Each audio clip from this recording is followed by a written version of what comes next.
I'm going to hand it over to Jackson.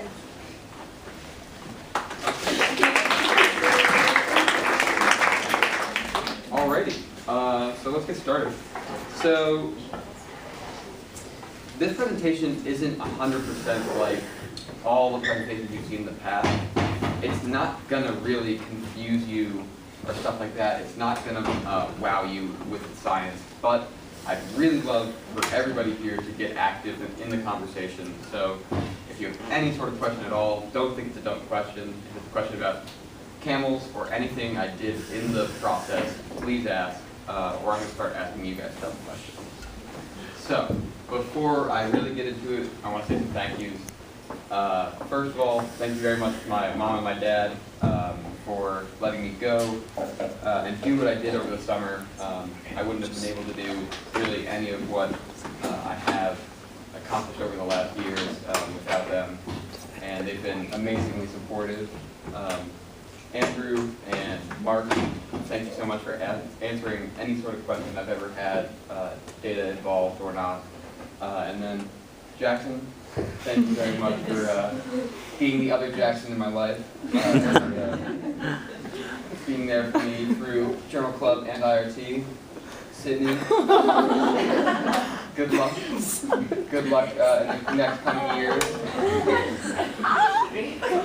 Journal Club's a big job, but you can tackle it. Our fearless leader, Claire, thank you so much over the last couple of years. She's been a great friend, and she does so much for the club behind the scenes that you guys don't know about, and she's really fantastic. And that's a little too scary. Let's take that down. Mr. D and Dr. DeCilio, I want to thank you guys for supporting me through your classes, and I wouldn't be where I am in IRT and Journal Club without them today. Okay, so let's talk about what I did. So for those of you that didn't know, I spent a month over the summer in Kenya, and what I was doing was I was researching camels. So what was I researching? I was researching how camel milk cures Ebola. Just kidding. That'd be a little bit too convenient. What was I actually doing? What I was doing is I was looking at the risk that drinking raw or unpasteurized camel's milk poses to Kenya's population.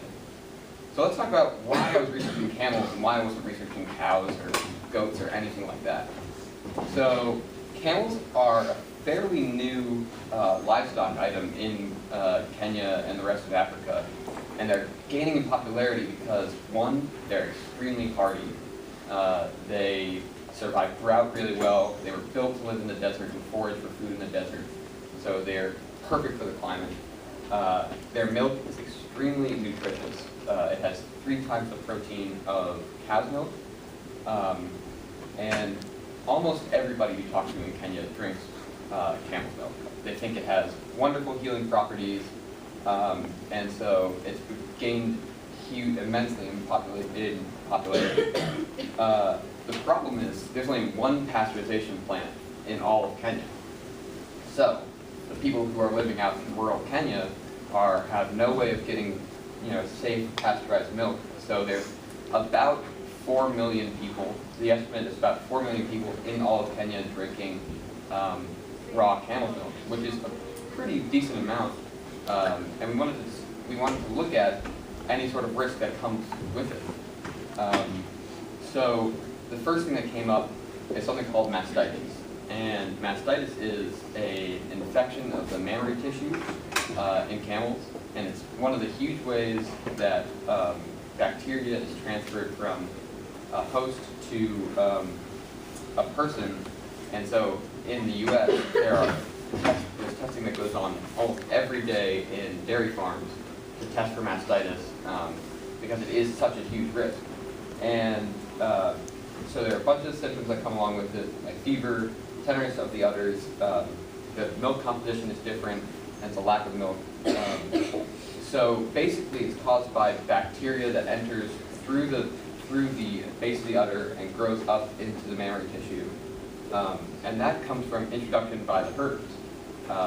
So when they're milking, they're introducing bacteria to the camels, and then that's how they're contracting the mastitis. And there isn't a ton of knowledge that the herders are very good with the animals, but they're not very good with the illnesses. So in the US, when any sort of animal has mastitis, it has to be separated, treated, because it can be contagious. And of course, the milk is not consumed. But with these guys, even if it has mastitis, they don't really know about it. So the milk is, so the camel's milked, and then the milk is thrown in the same jug as everything else, and then sold along with everything. And in other studies, they found that at a range of 23 to 76% of the camels had mastitis, or the female camels had mastitis, which is a large subset. Okay. Yeah. You guys that are all standing, why don't you guys all come in and like actually sit down? Quickly, let's go.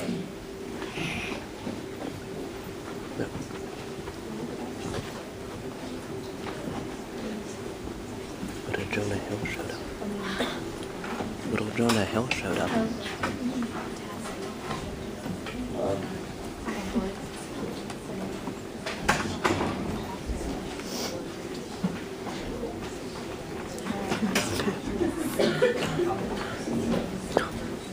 All right, good. Okay. So now let's talk about the milking process that camels go through to try and get an insight as to why they would be contracting more mastitis and transferring more bacteria to people. So they're milked by hand out in the bush in the same pits that they've been sleeping in all night. So there's poop and everything around, they are milked by hand into the same jug as all the other camels, so that one thing that one camel has is transferred to the rest of the camels. And obviously there's no refrigeration out there, and they're put in plastic, like jerry cans, sort of what you would get oil in, which are extremely hard to clean, and they have to be cleaned with like limited amount of water because they're trying to conserve all the water they can because there's not a lot of rain. Let's compare that to what has to happen in the US for you to sell milk.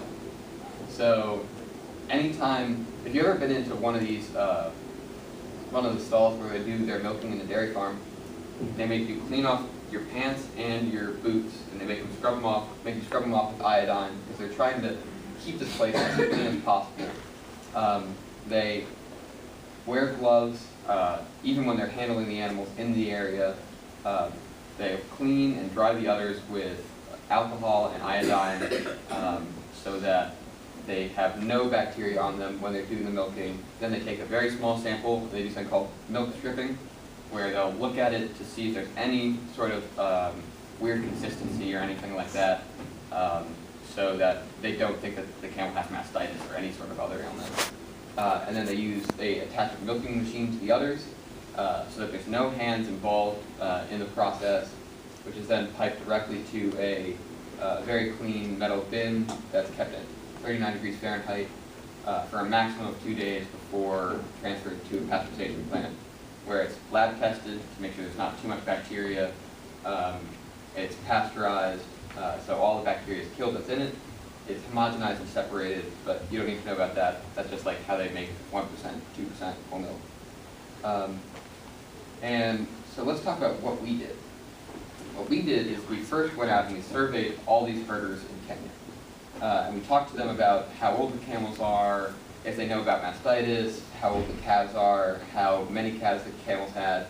And then we did a little bit of field testing. So we did something called the California mastitis test, which is up here. And basically what that is you hold a paddle underneath the camel and you'd squeeze milk into each 4 of the quarters. And then you add another liquid in an equal part to it. And if the thing turned into like a gel, that means it has a higher somatic cell count, and that then means that it has mastitis. So this one down here kind of looks gross. That and that one up there were both positive for mastitis. And then if they were positive, we would collect more samples so that we could take them back to our lab, plate them, and look at what kind of bacteria was causing it. And then we also would take samples we would take a bulk sample from this sort of can or this sort of can, whatever they were keeping it in, and we would do a count of how much bacteria was in the milk. So to try and see what sort of the amount of bacteria that people were being exposed to. And what did we find? So we found that 19% of the camels had mastitis, or positive for mastitis. So what we found is that the mastitis was caused by Staphylococcus, Streptococcus, and E. coli for the broad, or for almost all of them. And that's very consistent with what other people found as well. And then when we did the bacterial counts, we found that there was an average count of 425,000 CFU per ml, which means colony-forming units of bacteria per milliliter of milk. Yeah. You keep saying we. Yeah. What organization, researcher were you affiliated with? So I'm affiliated with some researchers from the St. Louis Zoo. Okay. And then the people that were actually doing the research was me, and then a UC Davis vet student, and then one research assistant. And then, so we found 425,000 CFU per ml.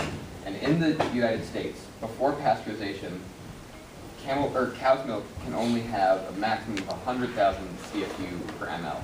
Yep. So, mastitis is just a general word for any bacterial infection that they can have? It's a word for the bacterial infection that's specifically located in the others. But it can be caused by any of them? It can be caused by any of these, yeah. In the United States, that 100,000 Yep. would generally be eliminated by the pasteurization process. Exactly. Yeah. What are the effects of mastitis on humans? So the effects of mastitis on humans are so mastitis is caused by bacteria, and that same bacteria is going to be in the milk. So when you drink the milk, you're going to be exposed to Staphylococcus, Streptococcus, or E. coli, which, you know, are bacteria that humans can get sick from. So you could get some sort of gastrointestinal illness from E. coli, or Streptococcus is what causes strep throat. So it's depending on the bacteria, it's what sort of effect.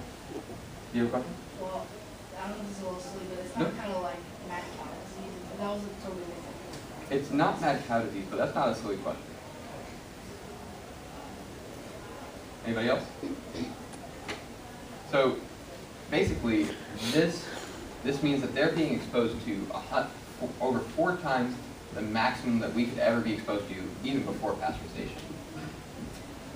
And so we wanted to find out, why were camels having such a high amount of bacteria and of mastitis in their populations, because this is much higher than you would find in a normal American dairy farm. So what we did is we took the information we've gotten in the lab and we combined it with information we obtained in the surveys, and we plotted it to see if we could find any sort of correlation. So what this graph is right here is a CFU count, so the amount of bacteria that's in the sample, and then we plotted it against the calf's age. So what we found is that the older the calf got, there was a higher CFU count, or we found some correlation between the two. And so the calves don't need to be milking, or don't need to be milking with, or drinking the mom's milk for this long. The reason that they are for this long is because people can keep the cows, or the camels milking for longer and longer, which means they're going to produce more and more milk and make more money. So, and this is sort of saying the same thing. It's mean calf age versus mastitis prevalence. So it's, we found that there's a positive correlation as the calf gets older, there's a higher mastitis prevalence. And, yeah. So Jackson, were the babies transferring bacteria to the mom through their mouths? So they have bacteria in their mouths? Yeah, so that's another very possible theory. So as calves get older, they're going to be foraging more and more in the environment, which means that they're, they're touching more things, they're eating more shrubs and stuff like that. And the more they're doing that, they could be getting more bacteria in their mouths, taking it home, and giving it to mom. As long as you're milking, you Yeah. don't really need a calf to. That's, that's a very special thing about camels. They have to have the calves. Really? Yeah, so the calf has to be present when you're milking. You have to trick the mom. The calf has to come over and suckle, and then you have to push away the calf and then start milking. Or the mom won't let down any milk and she'll stop producing.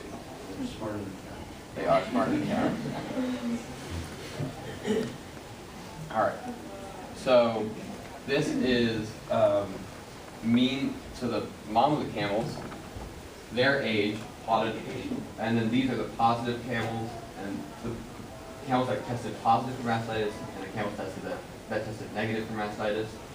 We found that there's a correlation between the older camels having a high, or being more positive for mastitis than the ones that are younger.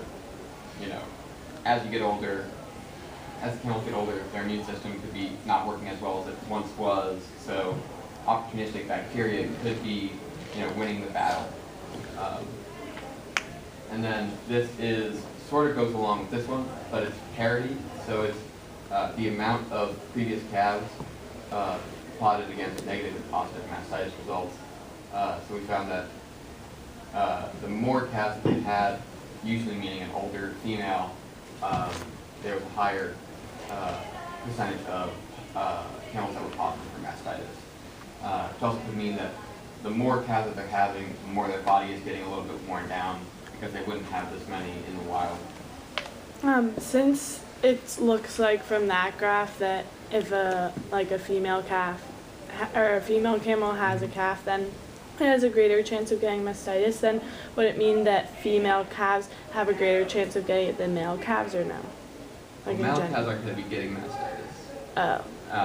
Because they don't have mammary tissue, or they're not being milked. Oh, okay. Cool question. Go ahead. How long does a calf drink milk?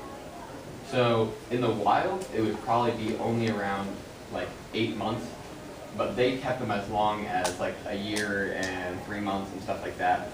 On On mother's milk. So they kept them drinking so they could keep producing milk. When a camel's infected with mastitis, how long does the infection usually stay? Well, it can grow and grow and grow until you start treating it.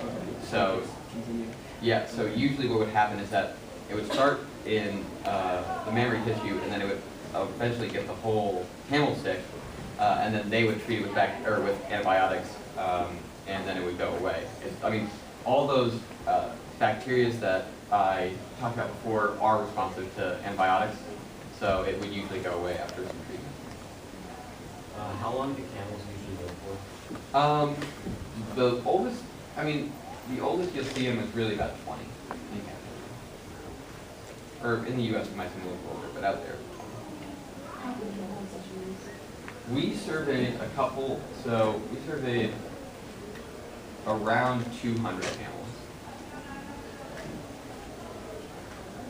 Go ahead. This goes back a couple slides, but when you were talking about how the United States milks the cows with machines, Yep. how do they keep the machines sterile? I mean, in the U.S. Yeah, They'll they do the cows. When they milk. They'll clean them out before they do the milking or right after they do the milking, and they'll also make sure that right before they put the cow's udders in, the cow's udders are extremely clean, and they'll just, they're very into cleanliness, and they have to be to perform all the laws around it. Are like camel cows affected by the contaminated milk?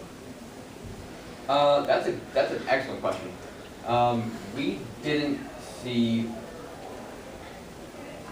because one theory that I have is because the majority of the ones that were getting the contaminated milk were the older ones that were less reliant on it. They didn't seem to be getting too affected by it. But we probably, that's a good idea for next time. We probably should have paid attention to whether the baby camels were sick or had any sort of gastrointestinal illness or something like that. So, on just like the graphs, we've been seeing that like age is kind of one of the reasons behind, I guess, this bacterial contamination, but is there something behind the age, like something behind the age that causes that bacterial contamination, or is it just Sure. you get older, so you're just exposed to more? So basically, it would be you're pretty much going to get exposed to lots of bacteria, but when you're younger, your immune system is stronger, and you can fight off that opportunistic bacteria more and more than when you're older. And these cows or these camels have lived a long life and have had a lot of babies, and they might be not as strong as the ones that are younger. You said that like normally the calves only drink the milk for 8 months, and that because they want more milk, it's 13. Do those extra 5 months increase the odds of mastitis? Yeah. So if you look here, this is sort of the younger calves. The younger calves have a lower amount of mastitis, and this age has no mastitis prevalent at all. But then as you get above 10 months, you see a much higher prevalence. Yeah. Did you calculate the correlation value of the, or did you just see that it's a positive correlation? We did. I don't remember what it is off the top of my head. What was it? Sorry, was it strong? Yes, it was. I just don't really understand how mastitis is contracted.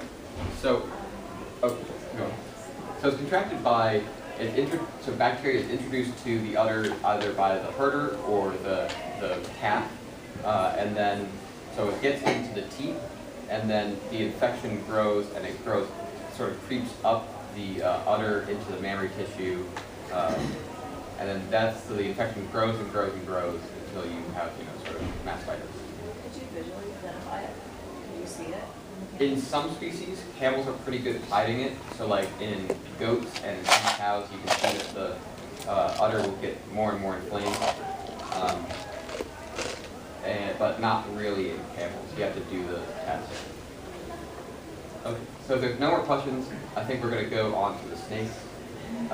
And the way we've done this in the past, which is pretty easy, is have people just come up. You can come see them.